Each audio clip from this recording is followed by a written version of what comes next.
والحمد لله رب العالمين. إن الله وملائكته يصلون على النبي يا أيها الذين آمنوا صلوا عليه وسلموا تسليما. اللهم اللهم صل على سيدنا ومولانا محمد وعلى آل سيدنا مولانا محمد وبارك وسلم وصل عليه.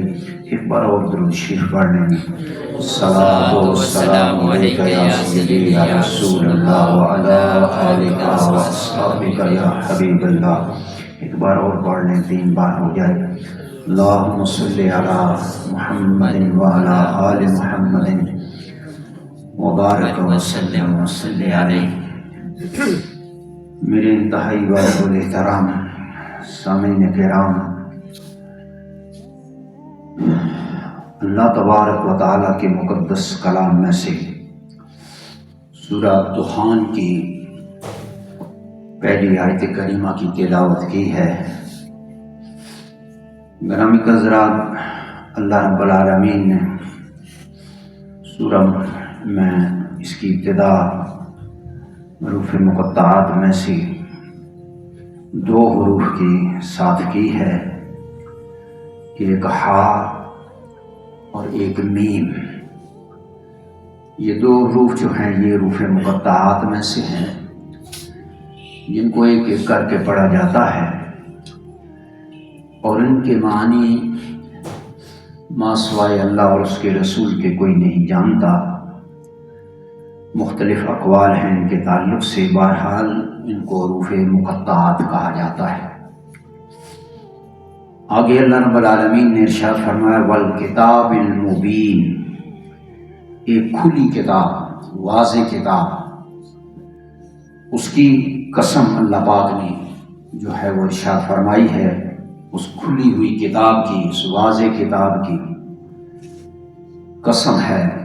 انا انزلناہ فی لیلۃ مبارکۃ انا کنا منذرین، بے شک ہم نے اس مبارک رات میں اس کتاب کو نازل کیا ہے تاکہ لوگ اس کتاب کو پڑھیں اور اپنے دلوں میں اللہ کا خوف پیدا کریں. فیہا یفرق کل امر حکیم، اس رات میں تمام حکمت والے کاموں کو ان کا اعلان کر دیا جاتا ہے، ان کو جاری کر دیا جاتا ہے، انہیں تقسیم کر دیا جاتا ہے. گرامی حضرات، اللہ رب العالمین نے دن بھی اس کے ہیں، راتیں بھی اس کی ہیں، کتابیں بھی اس کے ہیں، رسول بھی اس کے ہیں، انسان بھی اس کے ہیں. رب العالمین نے جس چیز کو پسند کیا، عظمت عطا فرمائی، فضیلت عطا فرمائی، یہ اس کی اپنی مرضی ہے کہ وہ کس چیز کو فضیلت عطا کرتا ہے، کس کو عظمت عطا کرتا ہے. راتوں میں سے بھی رات ہے لیلۃ القدر کی، جسے اللہ پاک نے فضیلت اور عظمت عطا فرمائی ہے. مہینوں میں سے ماہ رمضان المبارک کا مقدس مہینہ ہے، مہینوں میں سے اس کو برکت عطا فرمائی، عظمت عطا فرمائی. اسی طرح سے کتابیں ہیں اور کتابوں میں سے اللہ پاک نے قرآن مجید کو عظمت اور فضیلت عطا فرمائی. انبیاء اور رسل دنیا میں بھیجے اور ان انبیاء میں سے امام الانبیاء محمد مصطفیٰ صلی اللہ تعالی علیہ وسلم کو اللہ پاک نے سب نبیوں پر فضیلت عطا فرمائی. گرامی حضرات، شعبان المعظم کا یہ مہینہ ہے اور حدیث پاک میں آتا ہے، حضور علیہ الصلوۃ والسلام نے ارشاد فرمایا کہ رجب اللہ کا مہینہ ہے، رجب اللہ کا مہینہ ہے، شعبان میرا مہینہ ہے. حضور نے فرمایا یہ میرا مہینہ ہے اور رمضان میری امت کا مہینہ ہے. اور دعا فرمائی آقا انعامدار صلی اللہ تعالی علیہ وسلم نے کہ اے اللہ ہمیں رجب میں برکت عطا فرما، شعبان میں بھی برکت عطا فرما اور ہمیں رمضان تک پہنچا دے، آمین۔ اللہ تبارک و تعالی یہ دعا ہمارے حق میں قبول فرمائے۔ رمضان المبارک کا مہینہ اللہ کے رسول کا مہینہ، حضور نے فرمایا۔ اب شعبان کا مہینہ یہ وہ مقدس مہینہ ہے کہ جس مہینے کو رسول اللہ نے اپنا مہینہ کہا ہے، اور حضرت عائشہ صدیقہ بنت ابو بکر خلیفہ اول بلا فصل رضی اللہ تعالی عنہما آپ فرماتی ہیں کہ آقا انعامدار صلی اللہ تعالی علیہ وسلم اس ماہ مبارک میں کثرت سے روزے رکھتے تھے۔ ایک عمل یہ ذہن نشین کر لیں کہ کثرت سے روزے رکھتے تھے، اور ایک روزہ جو آخر میں یوم الشق کا ہوتا ہے کہ آج ہی چاند نظر آئے گا یا نہیں نظر آئے گا، اس کو یوم الشق کہتے ہیں، اس دن کا روزہ چھوڑ دیتے تھے، اور باقی پورے مہینے کا بھی روزہ آپ نے رکھا ہے۔ تو حضور کی ایک سنت یہ ہمارے سامنے آئی کہ اس مہینے میں کثرت کے ساتھ ہمیں حضور کی محبت میں، حضور کی اتباع میں ہمیں روزے رکھنے چاہیے، جتنے رکھ سکتے ہیں، کوئی ضروری نہیں، فرض نہیں ہے کہ مہینے کے روزے ہی رکھیں، جتنے روزے بھی ہو سکتے ہیں وہ روزے رکھیں۔ تو یہ حضور کی محبت کی ایک نشانی ہے کہ اہل ایمان حضور کی اتباع کرتے ہیں۔ تو گرامی حضرات، اس ماہ مبارک میں ایک رات آتی ہے، وہ 15ویں رات۔ اس رات کی حدیث پاک میں بڑی فضیلت آئی ہے، بڑی اہمیت آئی ہے۔ اب یہ رات کیا ہے؟ اس رات کو اللہ کے رسول صلی اللہ تعالی علیہ وسلم نے اللہ کی عبادت جس طرح سے کی ہے، اسے حضرت ام المومنین حضرت عائشہ صدیقہ رضی اللہ تعالیٰ عنہا نے بیان فرمایا ہے۔ یہ بڑی اہمیت والی رات ہے۔ حضرت عائشہ فرماتی ہیں کہ اس رات کو میرے آقا حضرت محمد مصطفیٰ صلی اللہ تعالی علیہ وسلم اٹھے، وضو فرمایا اور نماز کی نیت کر کے آپ کھڑے ہو گئے، اور سبحان اللہ الحمد شریف، اور اس کے بعد مختصر سی آپ نے تلاوت کی۔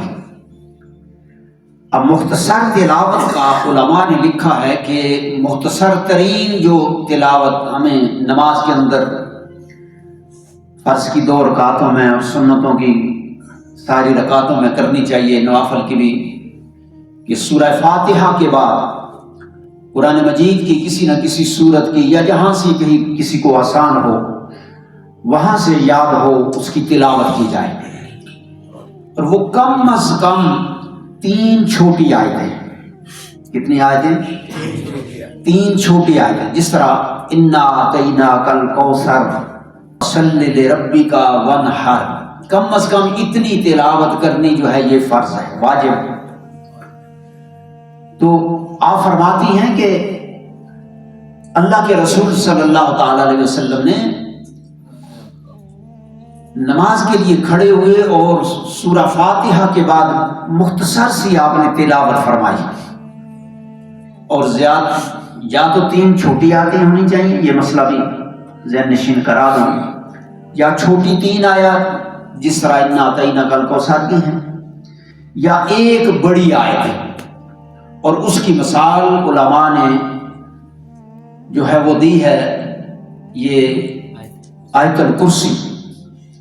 آیت الکرسی آپ قرآن مجید میں اگر دیکھیں تو اس کی 4 سطریں بنتی ہیں، تقریباً 4 سطریں۔ تو ایک بڑی آیت جو ہے وہ 4 سطروں کی اگر اتنی بندہ پڑھ لیتا ہے تو یہ واجب ادا ہو جاتا ہے۔ یعنی نماز میں الحمد شریف کے بعد یہ جو ہم سورت ملاتے ہیں یہ واجب ہے، اور دونوں کو ملا کے الحمد شریف اور سورت کو ملا کے فرض کہا گیا ہے۔ یعنی جب ہم فرض کہیں گے تو اس سے مراد یہ دونوں چیزیں ہوں گی، اور جب واجب کہیں گے تو پھر یہ سورت ہوگی آگے جو ملانی ہے، اور اگر نہ ملائی جائے پہلی 2 رکعتوں میں تو سجدہ سہو واجب ہو جاتا ہے۔ اگلی صورتوں میں، اگلی رکعت میں کسی ایک صورت میں ملا لی جائے اور پھر آخر میں سجدہ سو کرے. یہ مسئلہ بھی آپ کے گوش گزار ہو گیا ہے.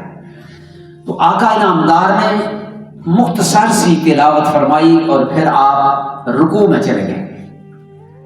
رکوع کرنے کے بعد آپ رکوع سے واپس آئے اور پھر سجدے میں چلے گئے، اور سجدے میں جا کر آقا انعامدار نے اتنا لمبا سجدہ کیا، اتنا لمبا سجدہ کیا کہ آدھی رات ہو گئی. آدھی رات ہو گئی. اللہ تبارک و تعالی سجدے کے وقت حدیث پاک میں آتا ہے کہ بندے کے اتنے قریب ہوتا ہے، سب سے زیادہ قرب جو انسان کو ملتا ہے وہ سجدے میں ملتا ہے. وہ کہاں ملتا ہے؟ سجدے میں، لمبے سجدے. اب لمبے سجدوں کی میرے بھائی اور دوستو آج کے حکیم اور ڈاکٹر بھی اس کی تاکید کرتے ہیں کہ سجدے لمبے کیے جائیں تاکہ انسان کا جسم کا خون جو ہے وہ اس کی سر کی طرف آئے، اور اس سے اس کے دماغ کو بڑی تقویت پہنچتی ہے، نظروں کو بڑی تقویت پہنچتی ہے لمبے سجدوں سے. تو آپ فرماتی ہیں کہ حضور نے اتنا لمبا سجدہ کیا کہ آدھی رات تک حضور سجدے میں پڑ گئے. پھر سجدے سے اٹھے، اور ہم تو 3 بار جو ہے وہ سبحان ربی العلیٰ سبحان ربی العظیم کہہ کے تو بس کام تمام کر دیتے ہیں نا نماز کا. لیکن رکوع اور سجدے یہ اللہ کے قرب کے لیے بڑی اہمیت ہے ان کی. لمبے رکوع اور لمبے سجدے جو ہیں وہ کرنے. ہاں کسی کو بیماری ہے، کوئی تکلیف ہے تو وہ جتنا ممکن ہے وہ کر سکتا ہے. تو آدھی رات کے بعد آقا انعامدار سجدے سے اٹھے اور پھر دوسرا سجدہ کیا تو آقا انعامدار نے یہاں تک کہ صبح ہونے کا وقت قریب ہو گیا. آپ فرماتی ہیں کہ مجھے فکر لاحق ہوئی کہ کہیں میرے آقا کی روح تو کفس انصری سے پرواز نہیں کر گئی ہے. میں نے حضور کے پاؤں مبارک کی تلوے کو چھوا، حضور کے پاؤں مبارک کے تلوے کو چھوا تو حضور علیہ الصلوۃ والسلام سجدے سے سر اٹھایا. آپ نے سجدے سے سر اٹھایا اور پھر آپ نے بقیہ نماز مکمل کی، اور مکمل کرنے کے بعد آپ نے فرمایا کہ عائشہ جانتی ہے کہ آج کی رات کون سی رات ہے؟ اور کے بھی حدیثوں میں بھی آتا ہے. فرمایا جانتی ہو کہ کون سی رات ہے؟ عرض کی کہ اللہ جانے اور اللہ کا رسول جانے. اللہ جانے اور اللہ کا رسول جانے. بے شمار ایسی چیزیں ہیں کہ جو اللہ اور اللہ کے رسول کے درمیان راز کی باتیں ہیں. وہ اللہ اور اللہ کے رسول کے نزدیک، جس طرح میں نے ابھی آپ کو حامیم کی بات بتائی، حروف مقطعات، یہاں جتنے علماء مفسرین کرام مترجمین قرآن کا ترجمہ کرنے والے، تفسیر لکھنے والے، انہوں نے یہی کچھ لکھا ہے اللہ عالم و رسول. اللہ جانے اور اللہ کا رسول جانے، اس کے کیا معنی ہیں؟ یہ سر بین اللہ و رسولہ، اللہ اور اللہ کے رسول کے درمیان یہ راز کی بات ہے. تو آقا انعامدار صلی اللہ تعالی علیہ وسلم نے پوچھا عائشہ آج کون سی رات ہے؟ عرض کی اللہ جانے اور اللہ کا رسول جانے. عائشہ کون ہوتی ہے جس کو یہ پتا ہو؟ اگر اللہ کا رسول نہ بتائے تو عائشہ کو بھی کچھ پتا نہیں، صدیق اکبر کو بھی کچھ پتا نہیں، عمر فاروق کو بھی کچھ پتا نہیں، عثمان غنی اور علی المرتضیٰ کو بھی کچھ پتا نہیں. اللہ کا رسول بولتا ہے تو یہ خبر لوگوں تک پہنچتی ہے، پھر سارے جاننے والے ہو جاتے ہیں. تو عرض کی یا رسول اللہ یہ کون سی رات ہے؟ آقا انعامدار صلی اللہ تعالی علیہ وسلم نے ارشاد فرمایا کہ اے عائشہ آج کی رات وہ رات ہے کہ جس رات کو لوگوں کے اعمال اللہ کی طرف بلند کیے جاتے ہیں، اور اس رات کو اللہ اہل ایمان کی اور اچھے اعمال والے لوگوں کی بخشش اور مغفرت فرماتا ہے، اور ایمان والوں کے علاوہ اللہ ان کو ایسے ہی چھوڑ دیتا ہے، اللہ ان کو چھوڑ دیتا ہے۔ اب نبی کریم صلی اللہ تعالی علیہ وسلم کی اس رات کے عمل سے ہمیں یہ پتہ چلا کہ اس رات کو ہمیں لمبے سجدوں والی نمازیں پڑھنی چاہیے، لمبے سجدوں والی۔ اسی طرح ہم وہ نماز پڑھتے ہیں جو ہر سال پڑھی جاتی ہے، صلاۃ التسبیح جسے کہتے ہیں آپ، تو اس کو اکثر جگہوں پر جو ہے وہ مسجدوں میں جماعت کے ساتھ بھی پڑھا جاتا ہے۔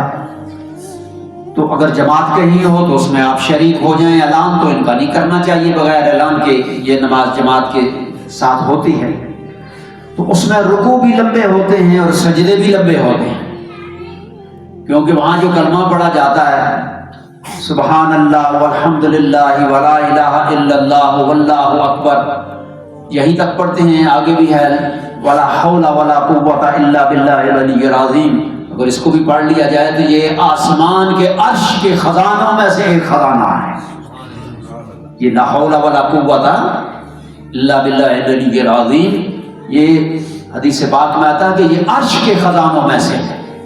اور میں نے پہلے بھی پچھلے جمعہ غالباً میں نے یہ آپ کو سنائی تھی بات کہ اگر کسی کی کوئی حاجت ہو، مشکل ہو، پریشانی ہو، تو 500 بار اگر اس کو پوری توجہ، پورے اہتمام کے ساتھ اگر پڑھ لیا جائے تو اللہ اس کی مشکل کو آسان بنا دیتا ہے، اس کی حاجت کو پورا کر دیتا ہے۔ ویسے بھی چلتے پھرتے اس کو پڑھتے رہنا چاہیے۔ تو میرے دوستو، اس حضور کی سنت اس رات کی یہ ہے کہ لمبے سجدوں والی اور لمبے رکوع والی نماز جو ہے وہ پڑھی جائے۔ اب اس رات کو آقا انعامدار صلی اللہ تعالی علیہ وسلم نے ارشاد فرمایا کہ عائشہ، اس رات کو اللہ تبارک و تعالی بنو کلب کی بکریوں کے بالوں کے برابر اللہ اہل ایمان کی بخشش اور مغفرت فرماتا ہے۔ اب ذرا دیکھیے، بنو کلب یہ قبیلہ تھا اور بکریاں رکھنے والے تھے، تو بکری کا ایک بکری کے بال بھی اگر کوئی گننا چاہے تو میرا خیال ہے کہ بہت مشکل بات ہے۔ ہمارے تو اپنے سر کے بال، وہ ایک لطیفہ بھی ہے، کسی نے کہا تھا کہ کسی حجام سے پوچھا تھا میرے سر کے بال کتنے ہیں، اس نے کہا جی آپ کے سامنے آ جائیں گے، ابھی اتار دیتا ہوں، گن لینا۔ تو سر کے بال، اپنے سر کے بال آدمی جو ہے وہ گن نہیں سکتا، اور ایک بکری کے بال بھی اگر گننا چاہے تو پتہ نہیں کتنا زمانہ لگ جائے۔ لیکن ان کی بکریاں مدینے کے جنگلات بھرے ہوئے تھے۔ حضور نے فرمایا کہ اس رات کو اے عائشہ، اللہ تبارک و تعالیٰ قبیلہ کلب کے بکریوں کے بالوں کے برابر لوگوں کی بخشش اور مغفرت فرماتا ہے۔ جو پہلے جہنمی تھے انہیں جنتی بنا دیا جاتا ہے، پہلے ناپاک تھے انہیں پاک کر دیا جاتا ہے۔ تو ان بکریوں کے بالوں کے برابر اللہ تبارک و تعالی لوگوں کی بخشش اور مغفرت فرماتا ہے۔ لیکن اگلی بات سماعت فرمائیں، فرمایا کہ کچھ لوگ ایسے ہیں کہ جن کی بخشش اس رات کو بھی نہیں ہوتی، جن کی بخشش، ایسے بدبخت وہ لوگ ہوتے ایمان والے ہیں، مگر ان کی بخشش اس رات کو نہیں ہوتی۔ یا رسول اللہ وہ کون سے لوگ ہیں؟ آقا انعامدار نے ارشاد فرمایا کہ ایک تو مشرک ہے۔ قرآن مجید میں آتا ہے ان اللہ لا یغفر ان یشرک بہ ویغفر ما دون ذلک لمن یشاء۔ اللہ تعالیٰ سب کی بخشش فرما دیتا ہے لیکن مشرک کی بخشش نہیں فرماتا جب تک وہ شرک سے توبہ نہ کرے۔ شرک کیا ہے؟ کہ اللہ کی ذات و صفات میں کسی مخلوق کو شامل کر لینا، کہ وہ فلاں بھی جو ہے عبادت کے قابل ہے، فلاں بھی عبادت کے قابل ہے، فلاں شفا دیتا ہے، فلاں حاجات پوری کرتا ہے، یہ ساری باتیں جتنی ہیں میرے دوستو یہ شرک کے اندر شامل ہے۔ اصل میں اللہ ہی سب کچھ کرنے والا ہے۔ ہاں، جس کو جہاں کہیں کسی کی دعا سے، کسی کی دوا سے، ٹھیک ہے جی، اس سے اگر فائدہ ہو جائے تو وہ فائدہ اصل وہ ذریعہ بنا ہے، وہ بندہ ذریعہ بنا ہے، اصل میں اسے شفا، اس کی حاجات اللہ کی بارگاہ سے پوری ہوئی۔ اور یہی عقیدہ ہے جو شرک سے بری ہیں. تو فرمایا کہ مشرک کو اللہ تعالیٰ اس رات کو بھی نہیں بخشتا. پھر اس کے بعد ارشاد فرمایا کہ جو کینہ رکھنے والا ہے. اب کینہ رکھنے والا کون ہے؟ جو مسلمان کے تعلق سے اپنے دل میں بغض اور میل رکھتا ہے، اپنے دل میں مسلمان کی بغض رکھتا ہے، وہ کینہ پرور ہے، اللہ اس کی بھی بخشش نہیں فرماتا. دلوں کو صاف کر لو میرے بھائیوں، دلوں کو صاف کر لو. کسی کے تعلق سے اگر دل میں کوئی خرابی، کوئی خراب بات آ گئی ہے، میل آ گئی ہے، تو اسے دور کر دو، ورنہ بخشش اس رات کو بھی نہیں ہوتی. اس کے بعد ارشاد فرمایا کہ قطع رحم کرنے والا، تعلق توڑنے والا، خاص کر رشتہ داریوں کو توڑنے والا، قیامت کے دن اللہ کی بارگاہ میں رشتہ داری اللہ کی بارگاہ میں پیش ہوگی. کس صورت میں ہوگی اللہ جانتا ہے. اور اللہ پوچھے گا کون ہے تو کہے گا میں رشتہ ہوں. اللہ فلاں بندے نے مجھے توڑ دیا تھا، اس بندے کی بھی بخشش نہیں ہوگی. پھر اس کے بعد بدکار آدمی، برے کام کرنے والا، برائی کرنے والا، اس بندے کی بھی بخشش اللہ نہیں فرماتا. اس کے بعد جادو کرنے والا، جادوگر، چاہے وہ مرد ہے یا عورت ہے. ٹونے ٹچے آج ہمارے ہاں بہت چلتے ہیں. اس رات کو بھی جادوگر کی بخشش اور مغفرت نہیں ہوتی. اور اس کے بعد کاہن، وہ جو قسمت کے حال بتاتے ہیں، قسمت کے حال بتاتے ہیں، تیری قسمت میں یہ ہے، تیرے ساتھ یہ ہونے والا ہے، تیرے ساتھ وہ ہونے والا ہے. یہ علم غیب ہے جو اللہ تبارک و تعالیٰ کا خاصہ ہے، اور اللہ جس اپنے نبی کو یا بندے کو عطا فرمائے وہ عطا کر سکتا ہے. تو فرمایا کہ اس کے بعد شرابی، شراب پینے والا، اللہ اکبر. یہ شراب جو ہے میرے بھائی اور دوستوں، یہ بھی جہنم میں لے جائے گی. اس کے بعد سود خور، اللہ اکبر، سود خور اور دوسرا اپنے ماں باپ کا نافرمان. یہ دو بندے ہیں جن کو دنیا میں ہی ان گناہوں کی سزا تو آخرت میں ملے گی نا. ان دو بندوں کے گناہوں کی، ان دو گناہوں کی سزا اس دنیا میں ان بندے کو مل جاتی ہے. ایک سود خور اور ایک ماں باپ کا نافرمان، اس کی سزا دنیا میں مل جاتی ہے. اور قیامت کے دن کہا جاتا ہے کہ یہ سود خور جو ہے یہ سور کی شکل میں اٹھایا جائے گا. اور سود کیا ہے؟ کسی کو کچھ دیا اور اس جو کچھ دیا اس سے کچھ زیادہ نہیں. موٹی سی بات، کچھ بھی دیا، پیسے دیے، دانے دیے، گندم دیے، زمین دی، کوئی چیز بھی کسی کو دی اور اس پر اس سے کچھ بھی زیادہ لیا، یہ سود ہے. یہ سود ہے جو آج ہماری گلی کوچوں میں، ہمارے گھروں میں دنس گیا ہے. ہمارا ہر بندہ یہ کہتا ہے کہ یہ تجارت ہے. یہ بات کافر بھی کہتے تھے کہ یہ ہم تجارت، مال لیتے ہیں، سستا لیتے ہیں، مہنگا بیچ دیتے ہیں. تو اسی طرح سے ہم نے یہ پیسے اکٹھے کیے، زیادہ لے کے ہم بیچ دیتے ہیں ایسے. تو وہ بھی یہی بات کہتے تھے یہ کاروبار ہے، یہ منافع ہم لیتے ہیں. سود نہیں ہے، منافع ہے. چاہے آپ کتنے بھی نام اس کے منافع ہم لیتے ہیں، سود نہیں ہے، منافع ہے. چاہے آپ کتنے بھی نام اس کے رکھ لیں، یہ ہوگا سود ہی. تو سود خور کو اللہ تبارک و تعالیٰ اس رات کو بھی معاف نہیں کرتا ہے. میرے بھائیو، یہ وہ رات ہے کہ جس رات میں جو بندہ بھی بڑے سے بڑے گناہ، شرک سے بھی توبہ کر لیتا ہے تو اللہ اسے بھی معاف کر دیتا ہے. توبہ کا معنی یہ ہے کہ اپنی اس گناہ پر نادم ہو. اگر کسی کا حق لیا ہو تو وہ حق سے واپس کرے. حدیث پاک میں ہے کہ فرماتے ہیں کہ حضور کے بزرگ صحابہ کرام جب یہ شعبان کا مہینہ آتا تھا تو اپنے حال پہ غور کرتے تھے، اپنے معاملات پہ غور کرتے تھے. معاملات پہ میں گفتگو کروں گا. جی ہم نمازوں پر بڑے زور دیتے ہیں، ضروری ہیں نمازیں بھی، مگر معاملات جو ہیں میرے بھائیوں بہت ضروری ہیں. انشاءاللہ اگلے جمعہ سے یا اس کے بعد سے ہی.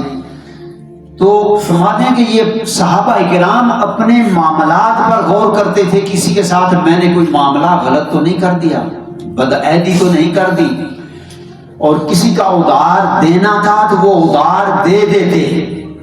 اگر لینا ہوتا تھا تو اس پر کوئی وہ پیش قدمی نہ کرتے، کیونکہ حضور نے فرمایا کہ جس کا ادار ہے کسی کے پاس، جب تک اس کے پاس ہے دینے والے کو صدقے کا اجر و ثواب ملتا ہے۔ تو فرمایا کہ جس کے پاس تمہارا ادار ہے اگر وہ مجبور ہے تو اسے چھوٹ دو، کیا کرو اسے، کیونکہ تمہیں تو صدقہ کا، لیکن آج تو معاملہ ذرا تھوڑا گمبھیر ہے، سوچ سمجھ کے ہی ادار دینا چاہیے۔ تو بہرحال میرے بھائیو دوستو، صحابہ کرام اپنے معاملات کو دیکھتے تھے، کسی کا کچھ دینا ہے تو گھر میں جا کے دے آتے تھے، بھئی یہ میرا مال، کسی کا حق مارا ہوا ہے، غور کیا اور پتا چلا کہ فلاں کا تو میں نے حق مار لیا تھا، اس کو جا کے اس کا حق ادا کر کے واپس آتے، اور کثرت کے ساتھ قرآن مجید پڑھتے، اس شعبان کے مہینے کی بات ہے، رمضان سے پہلے، اور کثرت سے روزے رکھتے، کثرت سے اللہ کا ذکر کرتے کہ رمضان کا مہینہ جب آئے تو ہمارے سارے گناہ معاف ہو جائیں، ہم پاک صاف ہو کر رمضان المبارک میں داخل ہیں۔ اب میرے بھائیو آپ ذرا دیکھیں آج ہماری مسلمانوں کی حالت آپ دیکھیں ذرا، میں نے صبح بھی یہ بات کی ہے، آج ہمارے معاملات اللہ کے ساتھ بھی بندوں کے ساتھ بھی اتنے گمبھیر ہو گئے ہیں کہ اس کی سزا ہمیں جو مل رہی ہے ہم اپنی آنکھوں سے دیکھ رہے ہیں۔ ہم نے اپنے دین کا شکل اور حلیہ اتنا بگاڑ دیا ہے کہ اللہ کی گرفت میں ہم اس وقت مسلمان جہاں کہیں بھی، خصوصاً ہم پاکستان کے مسلمان، معاف کرنا ہم بھی پاکستانی ہیں، مگر میں نے دیکھا ہے کہ جو یہاں ہمارے معاملات ہیں، جھوٹ تھوک کے ساتھ بولا جاتا ہے، حقوق ایک دوسرے کے بڑے کھلے دل سے مارے جاتے ہیں، ایک دوسرے کو اذیت اور تکلیف دی جاتی ہے، پریشان کیا جاتا ہے، تو ہمارے معاملات بہت خراب ہو گئے ہیں۔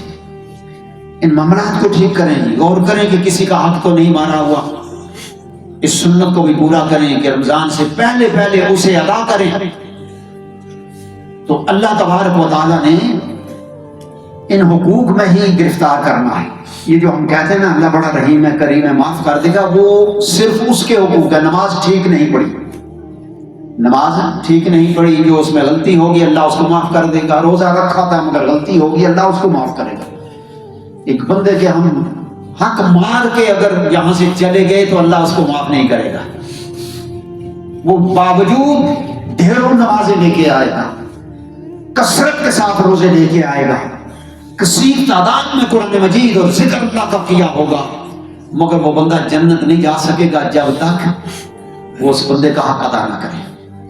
اب ہمارا تو بابا آدم نرالا ہے نا، رمضان آ گیا، باہر کے ملک جو ہیں وہاں پر لوگ جو ہیں وہ کرتے کیا ہیں، جب رمضان کا مہینہ آ جاتا ہے تو غیر مسلموں کی بات کر رہا ہوں، مسلمانوں کی بات نہیں کر رہا، وہ چیزیں سستی کر دیتے ہیں کہ مسلمانوں کے جی مسلمان آئے تو اس کو چیزیں سستی ملے، وہ روزہ رکھے، اتنا پاس تو ان کو بھی روزے کا ہے۔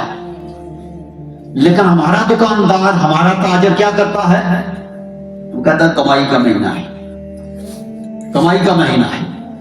تو میں گزارش کروں گا اپنے دکانداروں سے، تاجروں سے، سب سے یہ کہ معاملات کو ٹھیک کریں، کوشش کریں کہ اس وقت رمضان المبارک میں لوگوں کو اپنا فائدہ تھوڑا سا ضرور لیں، لیکن فائدے کو کم از کم آدھا کرنا، ایک مہینے کے لیے کچھ فرق نہیں پڑے گا، اللہ کی رضا کے لیے اللہ اسے پورا کر دے گا۔ جتنا آپ فائدہ لیتے ہیں نا، اب ہمارا فائدہ بھی مختلف ہے نا، میں ایک جگہ پر آج دن کو گیا تھا، ایک چیز پوچھی تو وہ جناب نے کوئی 60-70 روپے کی بتائی گئی، دوسری دکان پہ چلا گیا، وہاں سے 50 روپے کی مل گئی، اسی گاؤں کی بات ہے، 50 روپے کی مل گئی۔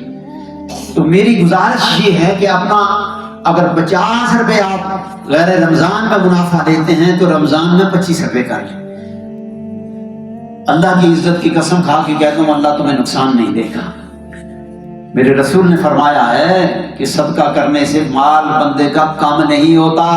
مجھ پر یقین نہیں تو اپنے رسول پر یقین کر لو، اپنے رسول پر یقین کر لو۔ یہ جو آپ اپنا منافع آدھا کریں گے، مسجد میں بیٹھ کے کہہ رہا ہوں میرے رسول نے کہا، میرا تو یقین ہے اللہ تبارک و تعالیٰ اس کو بھی پورا کر دے گا اور تمہیں اور بھی عطا فرما دے گا۔ تو یہ بات ہی تھوڑی سی میں دکاندار بھائیوں کو، تاجروں کو، اور جو چیزیں بیچنے والے ہیں وہ کوشش کریں کہ اپنے منافع کو تھوڑا سا آدھا کر لیں اللہ کے رضا کے لیے، انشاءاللہ ان کا کمی نہیں ہوگی، نقصان نہیں ہوگا۔